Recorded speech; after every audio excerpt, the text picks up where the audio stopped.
एक गांव में कुसुमलता नाम की एक विधवा बूढ़ी औरत रहा करती थी। कुसुमलता का एक ही पुत्र था जो कुछ वर्ष पहले ही शहर में जाकर बस गया था। कुसुमलता गांव में लिट्टी चोखा बेचकर अपना गुजारा करती थी। एक दिन कुसुमलता ठेले पर लिट्टी चोखा बेच रही थी कि तभी उसके गांव का एक व्यक्ति प्रेमपाल वहां पर आ गया। कैसी हो अम्मा? ईश्वर की कृपा है बेटा। आजकल देख रहा हूँ कि तुम्हारे लिट्टी चोखा बहुत कम बिक रहे हैं। पहले से कम जरूर बिक रहे हैं, लेकिन मेरी इतनी बिक्री हो जाती है कि मेरे घर का चूल्हा जल जाता है। अब तुम्हारे घर में तुम्हारे अलावा और कोई तो है नहीं।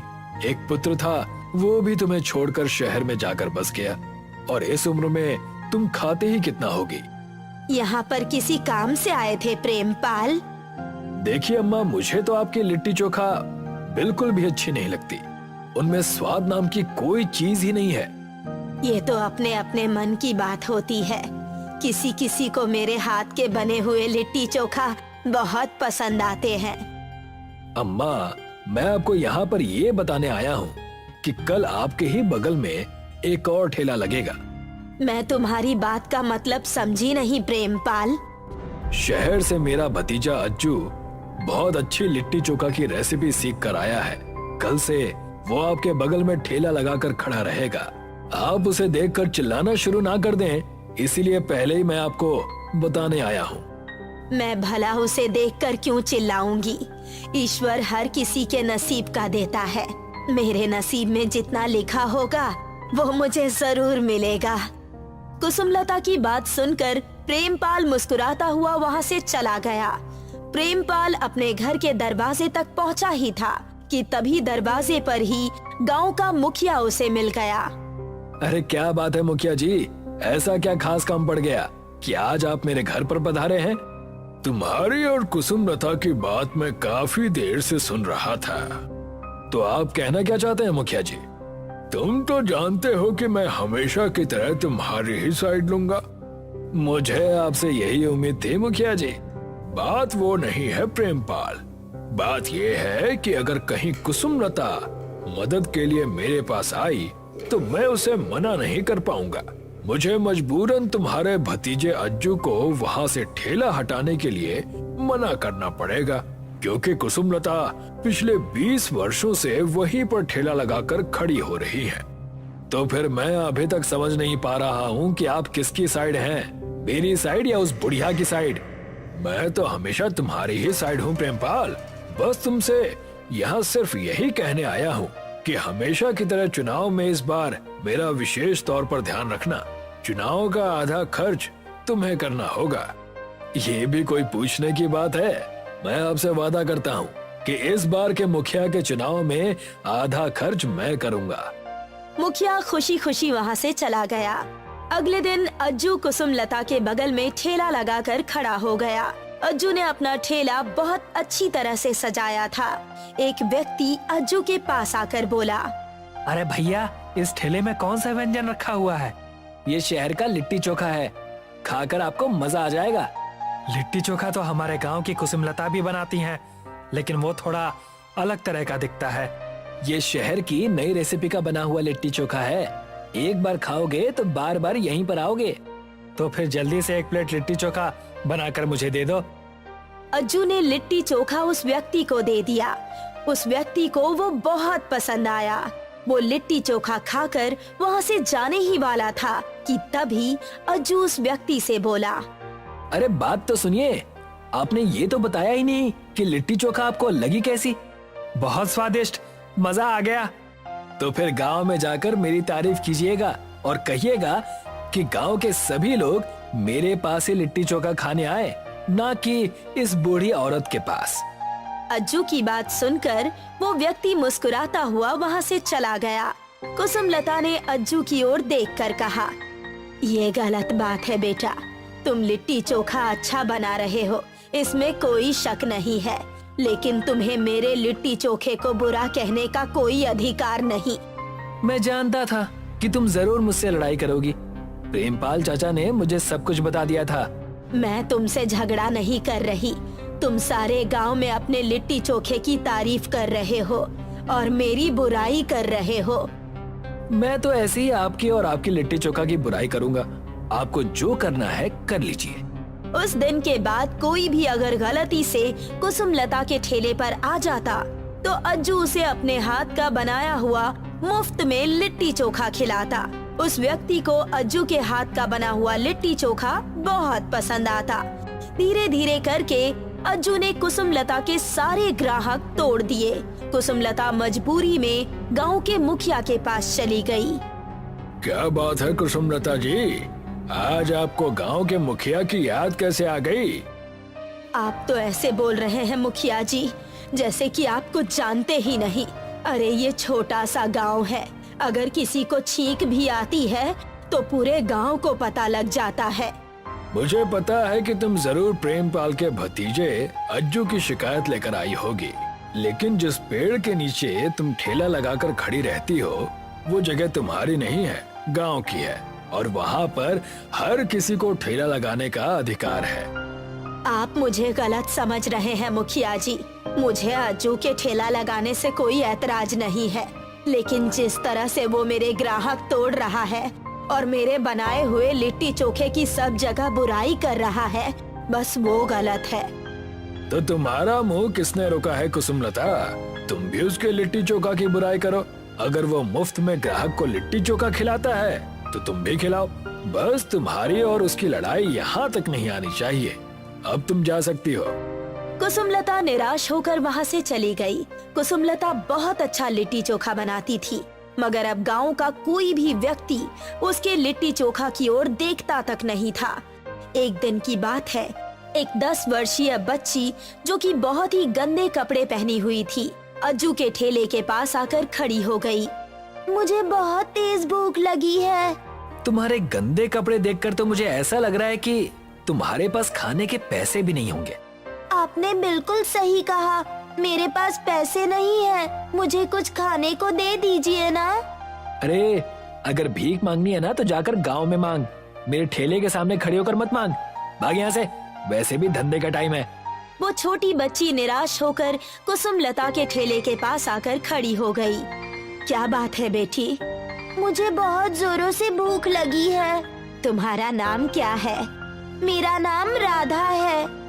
कुसुमलता ने एक प्लेट लिट्टी चोखा राधा को दे दी। राधा कुछ ही देर में वो सारे खा गई। और खाओगी क्या बेटी?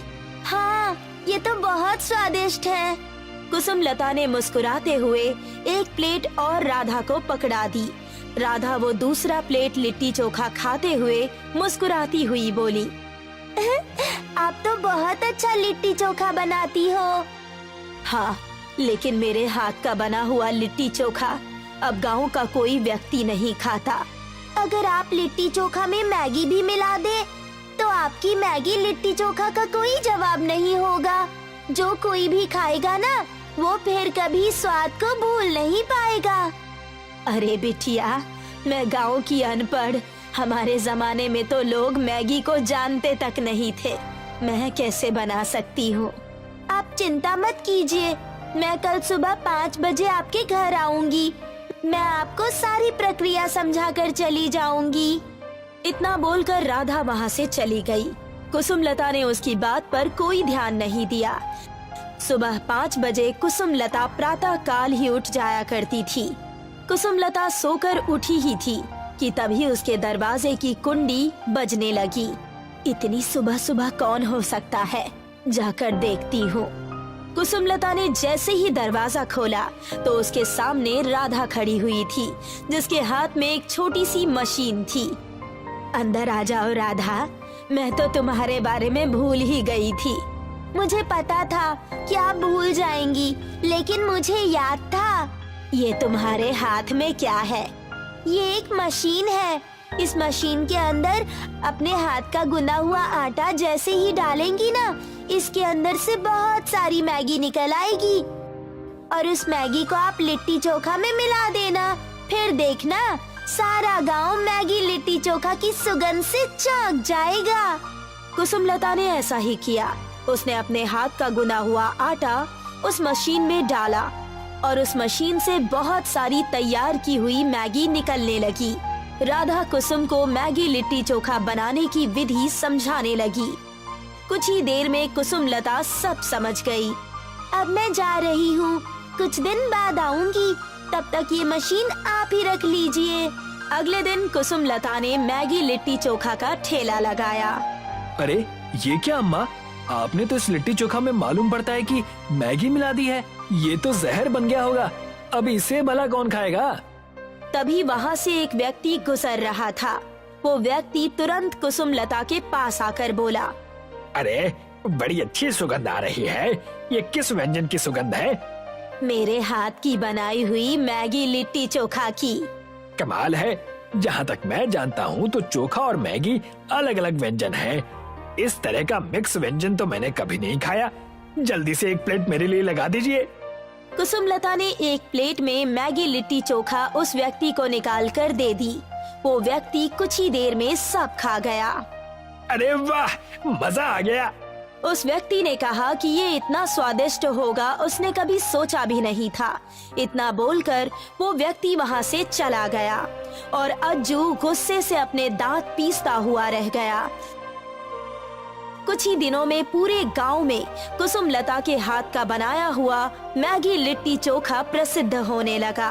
अब दूसरे गांव के लोग भी कुसुम लता के हाथ का बनाया हुआ मैगी लिट्टी चोखा ही खाने आते थे और यही बात अज्जू को अंदर ही अंदर बहुत परेशान कर रही थी। अब अज्जू के ठेले के सामने कोई कुत्ता भी नहीं खड़ा होता था। अज्जू क्रोधित होता हुआ प्रेमपाल के पास जाकर बोला, ये क्या है चाचा, रोज मुझे नुकसान पर नुकसान हो रहा है, आप कुछ करते क्यों नहीं है? चिंता मत करो, आज शाम को ही मुखिया से इस बारे में बात करूंगा। उससे कहूंगा कि मैं चुनाव में आधी रकम मुफ्त में खर्च नहीं करने वाला। अगर मैं आधी रकम खर्च कर रहा हूँ तो बदले में मुखिया को भी मेरा साथ देना होगा। प्रेमपाल शाम के समय मुखिया के पास चला गया। मेरी आंखों के सामने से कुछ भी छुपा नहीं है प्रेमपाल। कुसुम लता की बनाई हुई मैगी लिट्टी चोखा अब दूर दूर तक गांव में प्रसिद्ध हो चुकी है। उसकी सफलता से अब मुझे भी जलन हो रही है। ठीक है, मैं कुछ न कुछ करता हूँ। अगले दिन मुखिया कुसुम लता के ठेले के पास आकर बोला, कुसुम लता जी, तुम्हें अपने इस ठेले को कहीं और लगाना होगा। लेकिन ऐसा क्यों? क्योंकि इस जगह को प्रेमपाल ने खरीद लिया है, अब ये उसकी संपत्ति में आती है। कुसुम लता मुस्कुराती हुई मुखिया की ओर देखकर बोली, मुझे अब ठेला लगाने की कोई आवश्यकता भी नहीं है मुखिया जी, क्योंकि मैंने गांव की दुकान खरीद ली है। अब मैं दुकान में मैगी लिट्टी चोखा बनाकर बेचा करूंगी। कुछ ही दिनों बाद कुसुम लता ने गांव में ही बहुत अच्छी दुकान तैयार करवा ली और उसने अपना घर भी बहुत अच्छा बनवा लिया था। एक रात कुसुम लता बैठी हुई राधा को याद कर रही थी कि तभी कोई उसका दरवाजा खटखटाने लगा। कुसुम लता ने जैसे ही दरवाजा खोला, उसने देखा कि राधा बहुत अच्छे कपड़े पहने हुए एक सुंदर व्यक्ति के साथ खड़ी हुई थी। मैं यहाँ से जा रही थी तो सोचा कि आपसे मिलती जाऊं। तुम्हारी मशीन मेरे पास रखी हुई है, क्या तुम उसे अपने साथ नहीं ले जाओगी? दरअसल वो एक जादुई मैगी लिट्टी चोखा बनाने वाली मशीन है। मैं कुछ समझी नहीं। हम इस दुनिया के वासी नहीं हैं, बल्कि आप कह सकती हो कि हम जादुई दुनिया के वासी हैं और ये मेरे पिता हैं। हम अक्सर आपका अपमान होता हुआ देख रहे थे, जो कि हमें बिल्कुल भी बर्दाश्त नहीं हुआ।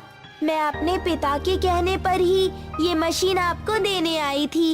अब से ये मशीन आपकी हुई। मैं आपसे मिलने आती रहूंगी। इतना कहकर राधा अपने पिता के साथ वहाँ से चली गई। कुसुम लता ने मुस्कुराते हुए दरवाजा बंद कर दिया। कुसुम लता आज भी उस जादुई मशीन से जादुई मैगी लिट्टी चोखा बनाती है। मलकापुर नाम का एक गांव था। वहाँ श्यामलाल अपने छोटे लाल और बेटी विमला के साथ रहता था। घर में माँ न होने की वजह से घर की देखभाल भाई बहन बखूबी करते। दोनों भाई बहन रेडी पर मैगी छोले कुलचा बेचने का काम किया करते थे। पूरे शहर में सबसे अच्छा व्यापार उनका ही था। बस समस्या ये थी कि विमला का पति उनका व्यापार हथियाना चाहता था और इसी बात से छोटे लाल और केशव में हमेशा ही अनबन हुआ करती थी। बिमला, ओ बिमला, मैं कब से कह रहा हूँ हम भी अपनी दुकान खोल लेते हैं। कब तक तुम अपने परिवार की दुकान में गधा मजदूरी करती रहोगी? आपको तो सिर्फ पैसा ही दिखता है, ये नहीं कि हमारे व्यापार में मदद करे। सुबह हुई नहीं कि आपका हर चीज में पनौती लगाना शुरू। विमला के डांटते ही केशव वहाँ से चला जाता है, लेकिन उसी समय छोटे लाल ने सारी बातें सुन ली और विमला से कहने लगा, दीदी, अगर जीजा जी चाहते हैं कि आप अपना व्यापार खोल लें तो आपको वो खोल लेना चाहिए। आप क्यों हर दिन उनके ताने सुनती हैं? व्यापार तो व्यापार होता है, चाहे आप करें या मैं। तुम भी इनकी बातें सुनकर नाराज हो जाते हो। मैं समझती हूँ कि तुम्हें बुरा लगता है, लेकिन मैं अपने परिवार का साथ छोड़कर कहीं नहीं जाने वाली। मैगी छोले कुलचा इतना प्रसिद्ध था कि उनकी दुकान हमेशा ही भरी रहती और इस बात की खबर केशव को थी। वो चाहता था कि अपना व्यापार खोलकर विमला की मदद से धनवान हो जाए। आ गई तुम। कैसा व्यापार गया आज का? हमेशा की तरह अच्छा ही गया होगा। मैं अभी भी कह रहा हूँ तुमसे। मैंने तुम्हें 1000 बार समझाया है, मुझसे बेफिजूल की बातें मत किया करो। थक हार कर मैगी छोले कुलचा दिन भर बेचती हूँ और तुम मुझे अपने मन का पाप मत सुनाओ। विमला के कड़क व्यवहार की वजह से केशव शांत हो गया और मन ही मन सोचने लगा, इन भाई बहन को अलग करना होगा, तभी कोई बात बनेगी। केशव अपने विचार अनुसार षड्यंत्र रचने लगा और मैगी छोले कुलचे के दुकान पर कुछ चोरों को घुसाकर सारे पैसे छोटे लाल के घर यानी उसके कमरे में रखवा दिया। हाय राम, हम लुट गए, चोरी हो गई हमारे दुकान में, हे भगवान। विमला की आवाज सुनकर गांव वाले और कई दुकानदार वाले वहां पहुंच गए। उन्हें देखकर केशव खुश हो गया और अपनी अगली चाल चलने लगा। क्या हो गया भाग्यवान, इतनी परेशान क्यों हो? हमारे दुकान में चोरी हो गई। कल रात को ही सारे पैसे यही रखे हुए थे, किसी ने सब चुरा लिया। ये सब कैसे हो गया? मैंने रात को ही सारे पैसे आपके सामने संभाल के रखे थे। बहुत नुकसान हो गया। अब हम क्या करेंगे, कहाँ जाएंगे, फिर से कैसे व्यापार खड़ा करेंगे? हमारे साल भर की मेहनत थी वो। मौके का फायदा उठाकर केशव ने कहा, मैंने छोटे लाल को कुछ पैसे घर ले जाते हुए देखा था, शायद उसने ही घर रखे हो। मुझ पर इल्जाम मत लगाओ, मैं अपनी दुकान से चोरी क्यों करूंगा? चाहो तो मेरे कमरे की तलाशी ले लो। जब किसी की नीयत खराब हो जाती है तो उसका कोई भरोसा नहीं होता। केशव के इल्जाम से छोटे लाल क्रोध में आकर सबको अपने घर की तलाशी लेने के लिए कहता है और वहां जाते ही छोटे लाल चौंक जाता है। छोटे लाल देखता है कि सारे पैसे उसके घर में ही हैं। पैसों को देखकर उसकी बोलती बंद हो जाती है और उसी समय केशव बोलता है, देखा, मैंने कहा था ना, घर का भेदी ही लंका दहन करता है। लेकिन मैंने कोई चोरी नहीं की है, ये सरासर बेईमानी है। बस छोटे बस, तुझे जो करना था तूने कर दिया, अब कोई रिश्ता नहीं रखना मुझे तुझसे। विमला और केशव वहाँ से चले जाते हैं। मुझे तो यकीन ही नहीं हो रहा है, छोटू ऐसा कैसे कर सकता है। हम अपना मैगी छोले कुलचे का व्यापार शुरू कर देंगे और वो भी बिना किसी के मदद के। मैं तो पहले से ही कह रहा था तुम्हें कि ऐसा करो, लेकिन तुम हो कि सुनती ही नहीं हो।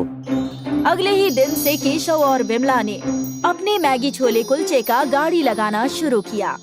उस दिन छोटे लाल ने अपना दुकान नहीं खोला। केशव और विमला की खूब बिक्री हुई। मैं भी हार नहीं मानने वाला, मैं कल से मैगी छोले कुलचे की दुकान शुरू कर दूंगा। अगले दिन छोटे लाल ने अपनी दुकान खोल दी। छोटे लाल की पुश्तैनी दुकान होने की वजह से उस दिन सिर्फ उसी की बिक्री हुई। दूसरी तरफ विमला और केशव का व्यापार कुछ खास नहीं हुआ। छोटे लाल की दुकान अब भी हमसे ज्यादा चल रही है। इसका कुछ तो करना पड़ेगा हमें। अरे तो क्या गायब कर दोगे उसे? आप तो उसके पीछे ही पड़ गए हो। पता नहीं उसने आपका क्या बिगाड़ा है। कुछ दिन ऐसे ही बीत गए और छोटे लाल के व्यवहार की वजह से उसके मैगी छोले कुलचे बहुत बिकते थे। केशव ने छोटे लाल को मार डालने की साजिश रची। उसने टैक्सी ड्राइवर को कुछ पैसे दिए और उसे कहा कि सुबह जब छोटे लाल दुकान खोलने के लिए आएगा तब उसे अपनी टैक्सी से उड़ा देना। काम हो जाएगा, बाकी के पैसे काम होने पर दे देना। दूसरे दिन जब छोटे लाल दुकान खोलने जा रहा होता है, टैक्सी ड्राइवर उसी वक्त अपनी गाड़ी तेज रफ्तार से चलाकर उसकी तरफ आता है और उसे जान से मारने ही वाला होता है कि तभी रोड पर विमला आ जाती है। विमला को खतरे में देखकर छोटे लाल कूदकर उसकी जान बचा लेता है। छोटे लाल उस टैक्सी ड्राइवर को पकड़ लेता है और उससे पूछताछ करने लगता है। ये सब तूने जानबूझकर किया ना? मुझे मारो मत। मुझे पैसे तुम्हारे जीजा ने तुम्हें मारने के लिए दिए थे। गलती से तुम्हारी दीदी बीच में आ गई, मुझे जाने दो। सारी सच्चाई उनके सामने आ जाती है और केशव की चोरी पकड़ी जाती है। विमला केशव को अपने घर से निकाल देती है और अपने भाई छोटे लाल के साथ फिर से मैगी छोले कुलचे बेचने का व्यापार शुरू कर देती है। हमेशा की तरह उनका व्यापार बहुत अच्छा चलने लगता है और दोनों भाई बहन अपने पिता श्यामलाल के घर खुशी खुशी रहने लगते हैं। मधुमती के 2 बेटे थे, अजय और विजय। अजय की शादी प्रज्ञा से हुई थी और विजय की शादी संध्या से। प्रज्ञा घर की बड़ी बहू होने के सारे कर्तव्य निभाया करती थी, पर फिर भी अक्सर प्रज्ञा की बेइज्जती हुआ करती थी क्योंकि वो पढ़ी लिखी नहीं थी। मधुमती, तेरी बड़ी बहू तो बहुत स्वादिष्ट खाना बनाती है। बस खाना ही बनाती है, बाकी कुछ इसके बस का नहीं। क्या मतलब? अब क्या बताऊं? मेरी बड़ी बहू अनपढ़, कहीं कुछ पढ़ने बोल दो तो इसकी नानी मर जाए। ये तो ऐसी ही है। तू उसको छोड़, मेरी छोटी बहू से मिल, संध्या। ये ग्रेजुएट है और नौकरी भी करती है। अच्छा है। मालती को बुरा लग रहा था कि मधुमती खुलेआम प्रज्ञा की बुराई कर रही थी। एक दिन की बात है, अजय और विजय घर लौटे। वो दोनों बहुत टेंशन में लग रहे थे। क्या हुआ? तुम दोनों की शक्लों पे 12 क्यों बजे हैं? नगर पालिका से नोटिस आई है कि हमारा घर इल्लीगल है और जल्दी वो हमारा घर तोड़ने वाले हैं। हम तो सालों से यहाँ रह रहे हैं, तो ये घर इल्लीगल कैसे होगा? पता नहीं माँ, कुछ समझ नहीं आ रहा। और बस तब से अजय और विजय के कोर्ट के चक्कर शुरू हो गए। कुछ महीने बीत गए, आखिर कोर्ट ने फैसला कर ही दिया। आप लोग का घर इल्लीगल है और नगर पालिका जल्दी उसे तोड़ देगी। ये सुनते ही मधुमती के पैरों के नीचे से जमीन खिसक गई। सारे घर वाले परेशान हो गए और अगले ही दिन विजय अजय के पास आया। भैया, मुझे कंपनी की ओर से एक फ्लैट मिला है। ये तो बहुत अच्छी बात है, पर फ्लैट थोड़ा छोटा है, उसमें हम सब एक साथ नहीं रह सकते, इसलिए हम सोच रहे हैं कि मैं और संध्या शिफ्ट हो जाते हैं। अजय समझ गया था कि विजय अब अलग होना चाहता था। उसने बिना कुछ बोले ही हामी भर दी और अगले ही दिन विजय और संध्या घर से चले गए। अजय ने एक घर किराए पे ले लिया और दूसरी ओर उसे जॉब से निकाल दिया गया। अजय बहुत ही बड़ी दुविधा में था। आप क्यों रो रहे हो? ये मुसीबत तो खत्म होने का नाम तक नहीं ले रही, एक के बाद एक बढ़ती ही जा रही है। मुझे जॉब से निकाल दिया गया। ये सुनकर प्रज्ञा भी हैरान हो गई, पर उसने अजय को दिलासा दिया। कोई बात नहीं, आप चिंता मत कीजिए, आपको पहले से भी अच्छी नौकरी मिल जाएगी। पर किराया भी तो देना पड़ेगा ना, इतने सारे खर्चे कब तक कैसे चलाऊंगा? हम दोनों मिलकर कुछ कर लेंगे। हम दोनों क्या ही कर सकते हैं? मैं खाना बना सकती हूँ, आप बेच सकते हैं। कोई काम बड़ा या छोटा नहीं होता। अगर हम दोनों मिलकर कोशिश करें तो इन सारे संकटों से बाहर निकल सकते हैं। तुम ठीक कह रही हो। प्रज्ञा ने सारी बातें अपनी सास मधुमती को बताई। तुम ठीक कह रही हो बहू, मुश्किल के समय हम सबको मिलकर सामना करना चाहिए। पर हम क्या खाने की चीज बेच सकते हैं? बाजार में तो सब कुछ पहले से बिकता है। हम कुछ ना कुछ अलग ढूंढ ही लेंगे। चलिए बाजार देख कर आते हैं। प्रज्ञा अजय को अपने साथ बाजार ले गई और वो लोग हर खाने की रेडी देखने लगे। चाट, भेलपुरी, फ्रैंकी, मैगी, पराठे सब कुछ तो पहले से ही बिक रहा है। क्यों ना हम इन दोनों चीजों को मिला दे? क्या मतलब? मतलब अपने मैगी फ्रैंकी तो खाई है ना, उसमें फ्रैंकी और मैगी एक साथ है, वैसा ही कुछ। तो अब क्या हम मैगी पराठे बेचें? वैसे आइडिया बुरा नहीं है, सस्ते में बन भी जाएगा और बहुत बिकेगा भी। सच्ची? प्रज्ञा ने दुकान से कुछ मैगी के पैकेट्स खरीद लिए। प्रज्ञा ने मैगी बनाई और फिर उस मैगी को पराठे के आटे में भर के उसके पराठे बनाए। सासू माँ, चक्कर बताइए कैसा बना है? मधुमती ने एक पराठा खाया। वाह बहू, ये तो बढ़िया है, बहुत खूब। प्रज्ञा ने एक पराठा अजय को भी दिया। अजय तो बड़े चाव से पराठा खा रहा था। क्या हुआ, आपने बताया नहीं कि कैसा बना है? बढ़िया, एक और मिलेगा। प्रज्ञा ने अपने पति और सास को और मैगी के पराठे खिलाए और खुद भी खाया। सबको उसके मैगी के पराठे का आइडिया अच्छा लगा। अगले ही दिन प्रज्ञा ने बाजार में मैगी पराठे का स्टॉल खोल दिया। दीदी, ये मैगी पराठा क्या है? मैगी और पराठा का मिश्रण, खाकर तो देखो, बहुत स्वादिष्ट होता है। ठीक है, एक मैगी पराठा दे दीजिए। प्रज्ञा ने उस लड़के के लिए एक मैगी पराठा बनाया। उस लड़के ने वो चखा और उसके चेहरे पे मुस्कान आ गई। ये तो तूफान है, ऐसा पराठा मैंने कभी नहीं खाया, बिल्कुल नहीं। उस लड़के की बात सुनकर कई और ग्राहक प्रज्ञा के ठेले पर मैगी पराठा खाने आए। प्रज्ञा मैगी पराठे बनाए जा रही थी और अजय ग्राहकों को देकर पैसे ले रहा था। सुबह से शाम तक दोनों थक गए और फिर अपने घर लौटे। क्या हुआ? क्या नहीं हुआ वो पूछो माँ। सुबह से ग्राहक आते ही जा रहे थे, आते ही जा रहे थे। हम दोनों तो थक गए, लेकिन ग्राहक रुकने का नाम ही नहीं ले रहे थे। आज इतने दिनों बाद अजय और मधुमती के चेहरे पे मुस्कान आई थी। अब उन्हें उम्मीद की किरण दिख रही थी। अगले दिन प्रज्ञा के स्टॉल खोलने से पहले ही ग्राहक खड़े थे। प्रज्ञा धड़ाधड़ मैगी पराठे बनाए जा रही थी और ग्राहकों को देते जा रही थी। अगले कई दिनों तक ये सिलसिला ऐसे ही चलता रहा। प्रज्ञा और अजय अपनी आमदनी देखकर हैरान थे। हमारी एक दिन की कमाई मेरे आधे महीने की पगार की इतनी है प्रज्ञा। सोचा नहीं था कि कभी इतना कमा पाऊंगा। अब तीनों खुश थे। जल्द ही प्रज्ञा ने काम पर कुछ और लोग रख लिए। ग्राहकों की संख्या बढ़ती जा रही थी और साथ ही उनका मुनाफा। बस 6 महीने में प्रज्ञा और अजय ने नए घर का डाउन पेमेंट दे दिया और वो लोग अपने नए घर में आ गए।